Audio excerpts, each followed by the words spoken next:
All right, so Xander, you battled to get the this axle seal out. Wow, the other one came out rather easily. How is this third member looking?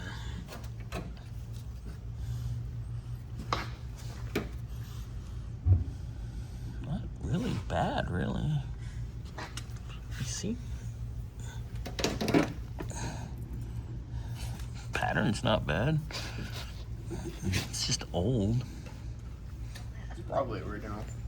Yeah, looks like it hasn't been messed with. And of course, it's an open diff. So now, if you want to add a posi or a locker or something, that'd be the time to do it. Along with changing gear ratios if you want. Can you tell what ratios I'm just by looking at? Yeah, I can count the gears. Well, I mean, yeah, but I'll do that in a bit. I can do that right this minute. But, so we got that going.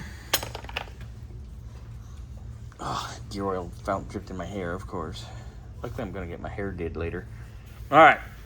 So, we're going to send these axles next door, right? Victor's going to take care of that.